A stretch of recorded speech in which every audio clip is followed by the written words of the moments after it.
چقدر پسر خوبی این خانواده اینا خیلی مد روز رفتار میکنن، خیلی مد روز حرف میزنن، میگردن تو اینترنت ببینن مردم چه جوری حرف میزنن، همون جوری حرف میزنن. شما تو خواستگاری چی نگو، من خودم راست رسش میکنم. چیه که همه دارن؟ کار اصلیتون چیه؟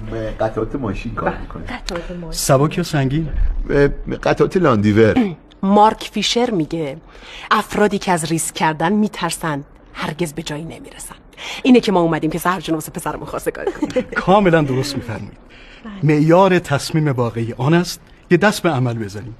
انتونی رابینز. بله دقیقاً. میگن پیروزی آن نیست که هرگز زمین نخوری، بلکه آن است که بعد از هر زمین خوردن برخیزی. گاندی. پسر ما هم همین خاصیت رو داره، بعد از هر خواستگاری وقتی زمین میخوره دوباره دستش رو زانوهاش میگیره و بلند میشه. اصلا سرکار خانم اگر موفقیت در همون قدم اول نصیب ما میشد دیگر سعی و تلاش چه معنی داشت؟ موریس مترلینگ. باریکلا، آفرین. اصلا میگن دشوارترین قدم همان قدم اول است، کوروش کبیر. و میدونین که شیرینی یک بار پیروزی به تلخی 100 بار شکست میارزه. سقراط. بله، البته گنجی که در اعماق نامحدود شما حبس شده در لحظه‌ای که خود نمیدانید کشف خواهد شد. به. جبران خلیل حیران. بله دقیقاً. و من فکر میکنم که سحر جان باید بکوشد که زیبایی در نگاهش باشد، نه در آن چیزی که بدان مینگرد.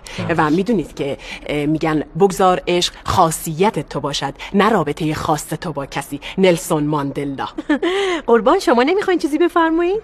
به من گفتن تو خفه شو. مارسل دیزایلی. البته خدمتون عرض کنم که دختر من از رسومات گذشته مانند مهریه گذشته، رسوم گذشته از وی نمیگذرد. دانته. بله. خب پسرم شما نظرتو بگو. مردشور همه تونو ببرن با این مراسم خواستگاریتون.